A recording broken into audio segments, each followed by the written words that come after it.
तो आज बैक और इम्प्रूवमेंट का 13वां पार्ट है, बीच जो कंपार्टमेंट वाला है भाई। तो ठीक है, देखिए पहले तो ये कुछ फॉर्मूले हैं, इन्हें नोट कर लीजिएगा जो यूज़ होंगे बीच बीच में। ठीक है, देखिए मैं ये मानता हूँ कि जो हमारे बैक और इम्प्रूवमेंट के बच्चे हैं उन्हें लगभग ये फॉर्मूले थोड़े बहुत तो याद होंगे। ऐसा नहीं है कि उन्होंने कुछ भी नहीं करा होगा। देखो, इंटीग्रेशन को हम एंटी डेरिवेटिव बोलते हैं। क्या बोलते हैं? इंटीग्रेशन को एंटी डेरिवेटिव भी बोलते हैं। देखो, डेरिवेटिव में मुझे पता है कि साइन का इंटीग्रेशन माइनस कॉस एक्स है, ये फॉर्मूला है। तो बताना जरा, कॉस का क्या होता है? Minus sine x.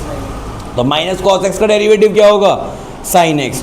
तो जो हम पहले डेरिवेटिव कर रहे हैं साइन एक्स का कॉस एक्स, तो देखो कॉस एक्स का क्या है?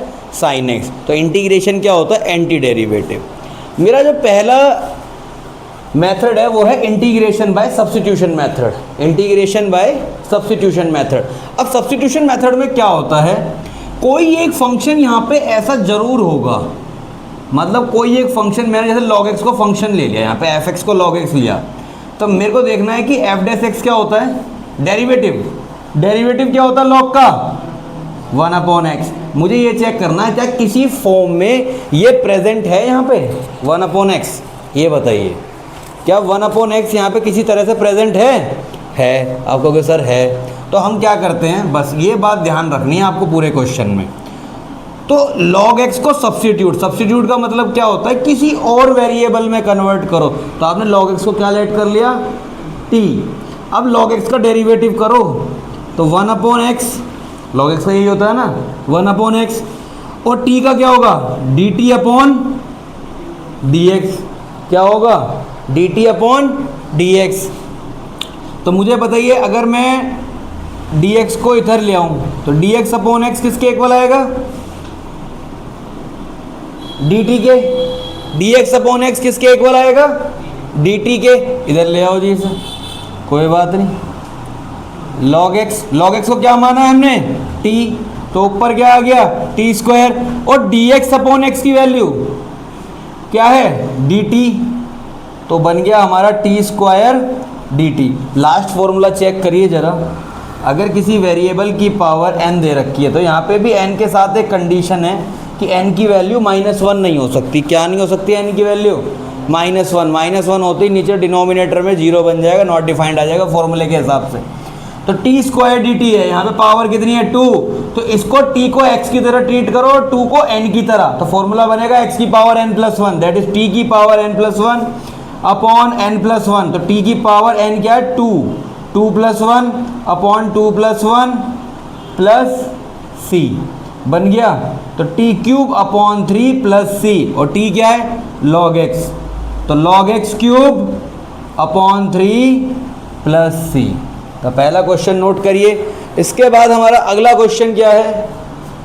x³ -1 1/3। बुक में 12वां 13वां क्वेश्चन है। ये इंपॉर्टेंट क्यों है, मैं जरा इसकी इंपॉर्टेंस बताता हूँ। देखिए बाकी सारे क्वेश्चन तो ऐसे हैं, टी लेट करा डेरिवेटिव इजीली मिल जाएगा। यहाँ पे आपको डेरिवेटिव नहीं दिख रहा, 1 की पावर 3 है, यहाँ पे पावर 5 लिखी है बाहर। अंदर वाले का डेरिवेट करो जरा, कितना आएगा? x³ पर डेरिवेटिव कितना होगा?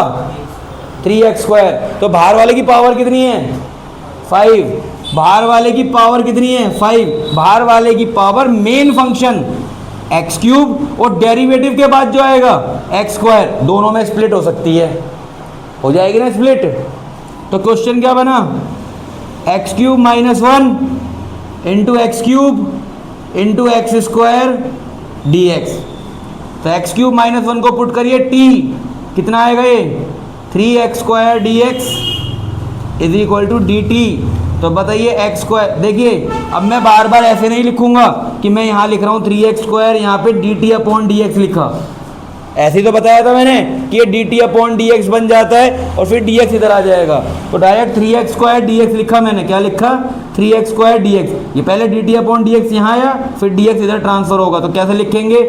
x² dx और 3 को उधर भेज दो, 1/3 dt। अच्छा, मैंने x² dx ही क्यों लिया? क्योंकि इसकी पूरी की पूरी चांसेस में पूरे का पूरा बना हुआ है मेरे पास पहले ही, x² dx बना हुआ है ना पहले से ही। x³ -1 को क्या लिया है हमने? यहाँ पावर दे रखी है इसकी 1/3। तो x³ -1 को क्या लिया? t की पावर 1/3। मुझे बताओ बेटा जी, जब x³ -1 t है तो x³ की वैल्यू क्या होगी? t plus 1। देखिए वेरिएबल एक ही रहेगा और वेरिएबल किस पे डिपेंड करता है, जो आपका इंटीग्रैंड होगा। जैसे यहाँ पे dx है तो x के रिस्पेक्ट में कर रहे हैं, अब मैंने dx को कन्वर्ट कर दिया dt में। एक्स स्क्वायर dx की वैल्यू कितनी है 1/3 dt, तो 1/3 इधर लिखो, dt इधर लिखो। एक्स क्यूब की वैल्यू क्या आ गई t प्लस 1, बनी बात। ठीक है, तो सबको t में कन्वर्ट करना है, x को भी किस में कन्वर्ट करना है, t में कन्वर्ट करना है। तो बताइए क्या बनेगा इसके बाद, t 1/3 की मल्टीप्लाई अंदर करो, पहला बनेगा t 4/3 और दूसरा क्या बनेगा t 1/3 dt। ठीक है, इंटीग्रेशन क्या होगा इसका 1/3 t 4/3 प्लस 1 अपॉन 4/3 प्लस 1। जी ये लिखा फॉर्मूला x की power n plus 1 upon n plus 1, ये रहा फॉर्मूला। प्लस t 1/3 का t 1/3 प्लस 1 और 1/3 प्लस 1 प्लस c। इतनी बात समझ में आई। अच्छा ये देखिए जरा 1/3 अंदर कितना आएगा, ये t 7/3, और जब डिनोमिनेटर में 7/3 है तो न्यूमरेटर में जाके क्या लिखा जाएगा 3/7, क्या लिखा जाएगा, और यहां पे 3/4 और t 4/3। इतनी बात समझ में आ गई। और प्लस में क्या चल रहा है इसके साथ, प्लस c। ये 3 दोनों में से कॉमन आ गया, बाहर वाले 3 को कट कर देगा कट।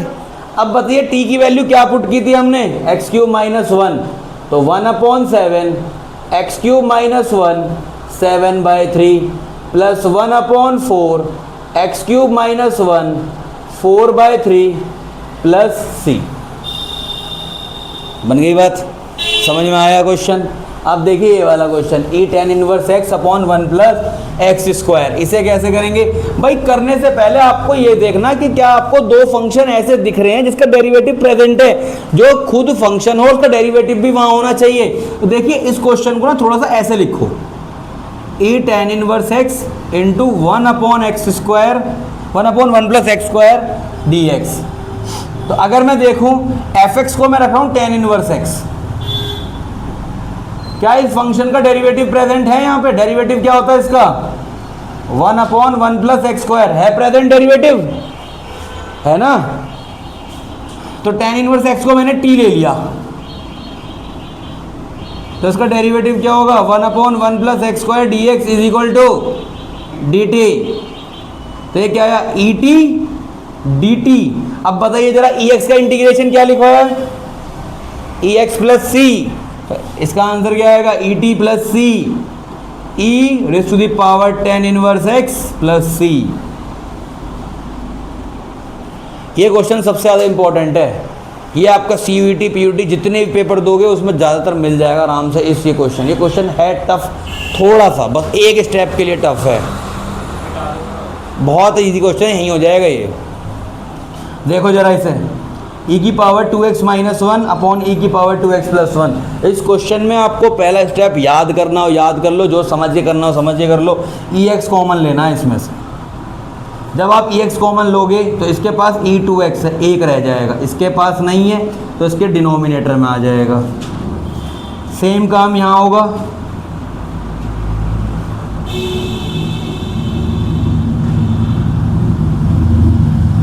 ex आ गया। अब इसे यहाँ ले आओ, क्या आया इंटीग्रेशन ex माइनस ए इनवर्स x, क्योंकि ऊपर जाएगा तो पावर माइनस में होगी, और ex plus a inverse x यहाँ आ गया dx। आ गई बात।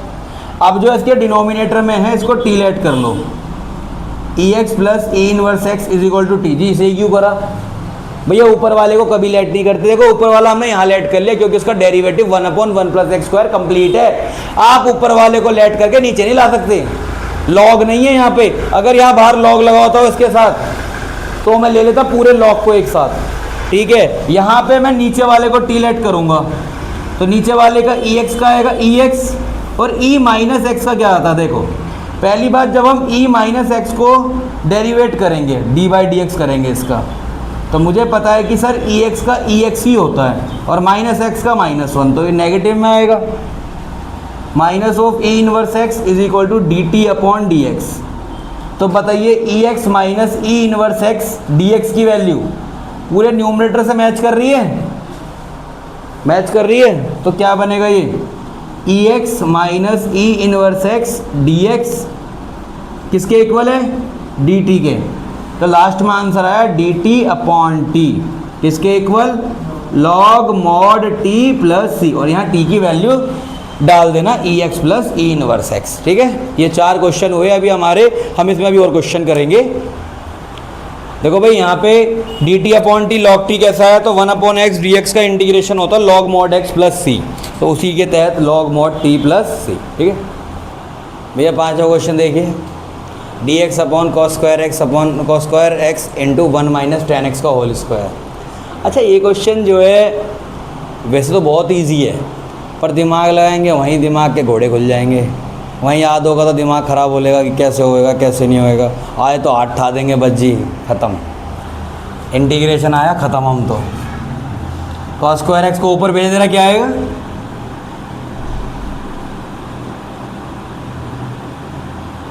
अब कोई शूरवीर निकल के आएगा जी, इतना काम तो हो गया, आगे कैसे होगा। अच्छा ये बताओ जरा कि नीचे क्या लिखा है, 1 माइनस टेन एक्स, तो क्या कुछ 10 से सेक स्क्वायर एक्स रिलेटेड है क्या, 10x से सेक स्क्वायर एक्स रिलेटेड है? नहीं, वहाँ मत देखो, इंटीग्रेशन में सब्स्टिट्यूट कर रहे हो तो पहले डेरिवेटिव सोचना पड़ेगा कि इसमें या तो सेक स्क्वायर एक्स का डेरिवेटिव कुछ इससे रिलेट हो, या 10x का कोई डेरिवेटिव सेक स्क्वायर एक्स रिलेट हो। तो भैया डेरिवेटिव ऑफ 10x क्या होता है, सेक स्क्वायर एक्स, ये होता है 10x का डेरिवेटिव क्या होता है, सेक स्क्वायर एक्स। अगर मैं पूरे 1 माइनस 10x को t ले लूँ तो क्या आएगा इसका, माइनस 1 का 0, 10 का सेक स्क्वायर एक्स, t का d t upon d x, minus sec square x d x किसके इक्वल आएगा, डी टी के। तो बताइए बेटा जी, sec square x d x की वैल्यू हो गई माइनस डी टी, और 1 माइनस 10x किसके इक्वल होगा, t के, टी स्क्वायर।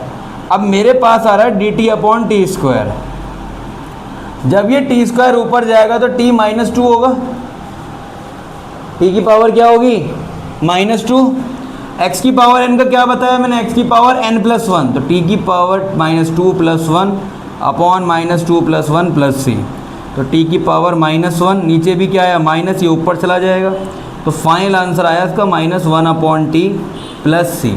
जैसे आप फॉर्मूले की तरह भी याद रख सकते हो कि D x upon x square का इंटीग्रेशन होता है माइनस 1 अपॉन एक्स, माइनस फॉर्मूले में भी है, तो minus 1 upon t plus c, minus minus plus 1 upon t plus c, और टी की वैल्यू यहाँ पुट कर दो तो 1 अपॉन 1 माइनस 10x प्लस सी। जो देखो इसमें बहुत ही अच्छे क्वेश्चन होंगे ना, मैं केवल बस आपको वही कराऊंगा इंपॉर्टेंट, मैं सारे नहीं 40 के 40 क्वेश्चन से कुछ लेना देना नहीं है, बट आपको मेथड समझ में आना चाहिए और मैथडोलॉजी की किस तरह से क्वेश्चन को ख़त्म करना, और जो ज़्यादा टिपिकल है वो मैं इसमें करा रहा हूँ बोर्ड पे। D x upon 1 plus cot x, इसके 4 फॉर्मेट हैं क्वेश्चन के। एक तो d x upon 1 plus cot x है, एक 1 माइनस कॉट एक्स है, एक 1 प्लस टेन एक्स है, एक 1 माइनस टेन एक्स है, और चारों सेम तरीके से होते हैं, चारों सेम तरीके से होते हैं। तो d x upon 1 plus cot x को कैसे ख़त्म करोगे, ज़रा क्वेश्चन को गौर से देखो। D x upon 1 plus cot x, cot x को क्या लिख सकते हो आप, ये बताइए पहले, cos x upon sine x लिख लिया। कॉट एक्स को क्या लिख सकते हो, cos x upon sine x. अब ये साइन एक्स एलसीएम आएगा तो क्या बनेगा यहाँ पे, sign x plus cos x, और ये साइन एक्स कहाँ चला जाएगा फिर ऊपर, तो ये बन गया। भैया देखो बेसिक मैथ से ये आपको आनी चाहिए, और अगर किसी को ये स्टेप समझ नहीं आ रहा तो फिर तो भाई वो वीडियो स्किप करे और निकल जाए, मैट्रिक्स डिटरमिनेंट की चार्ट करे, उससे पास हो जाएगा, फिर तो क्या फ़ायदा।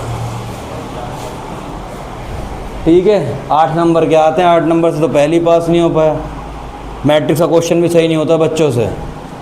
Sine x upon sine x plus cos x, यहाँ कितने साइन एक्स हैं, 1, यहाँ पे कितने हैं साइन प्लस कॉस, यहाँ कॉस भी है, तो मतलब आपको ऊपर कॉस चाहिए, आपको ऊपर क्या चाहिए, कॉस। अगर आप एक कॉस को प्लस करोगे, एक प्लस करोगे तो माइनस में भी करना पड़ेगा, तो मतलब ऊपर 2 कॉस आ जाएंगे। तो उसके लिए साइन भी कितने चाहिए होंगे ऊपर? 2। और 2 साइन कैसे बनाए जाएंगे? जब सिंगल स्टेट में है तो 2 से मल्टीप्लाई, 2 से डिवाइड कर दो। 2 sine x upon sine x plus cos x. अब 2 साइन हो गए ऊपर, एक कॉस को ऐड करो, एक कॉस को सब्ट्रैक्ट करो। ठीक है, हर टाइप का क्वेश्चन है इसमें, हर टाइप का। ये नहीं कि 4 फॉर्मूले याद करें यार आप क्वेश्चन की बजा दोगे, क्वेश्चन खोल के रख देगा आपको। 1/2 2 साइन एक्स को क्या लिख सकते हो? Sign x plus sign x plus cos x minus cos x upon sine x plus cos x dx। इतनी बात समझ में आ गई? नीचे क्या बन रहा है? Sine x plus cos x. तो देखो अब मैं इसके 2 पार्ट बनाऊंगा, बहुत गौर से देखना है। Sine x plus cos x upon sine x plus cos x dx plus integration sign x minus cos x upon sine x plus cos x dx, bracket close. समझ में आई ये बात? ये बताओ पहले, मैंने दोनों को अलग कर दिया और डिनोमिनेटर से डिवाइड कर दिया। मेन चीज़ क्या है इसमें? इस क्वेश्चन को अभी बाद में लिखेंगे, पहले देख लेते हैं। साइन एक्स प्लस कॉस है, sine x plus cos cut गया पूरा। इस वाले सेकंड में sign x plus cos x को लेट करो t। साइन एक्स का डेरिवेटिव क्या होगा? Cos x. कॉस एक्स का क्या होगा? Minus sine x. टी का क्या होगा?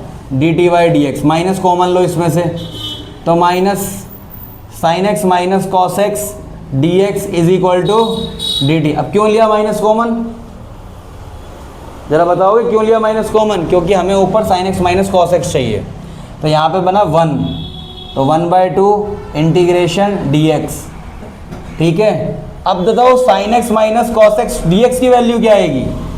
Sign x minus cos x d x की, ये माइनस उधर चला जाएगा तो क्या आएगी? Minus d T. क्या आएगी? Minus d T, minus d T.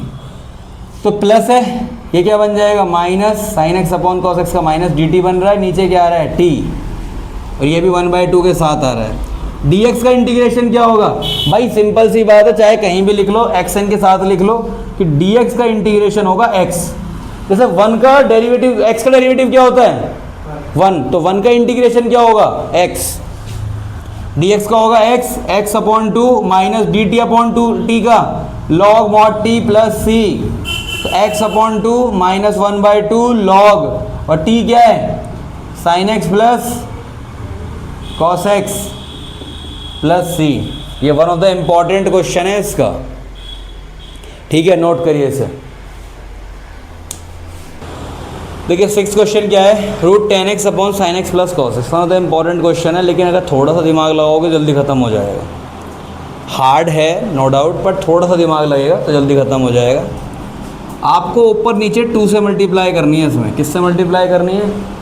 2 से। इधर देखिए 2 रूट 10x। बेटा ये बताइए 2 साइन एक्स कॉस एक्स किसका फॉर्मूला होता है? किसका फॉर्मूला होता है 2 sine x cos x? Sine 2x का। अच्छा, साइन 2x का tan के रिस्पेक्ट में एक फॉर्मूला होता है 2 tan x upon 1 plus tan square x.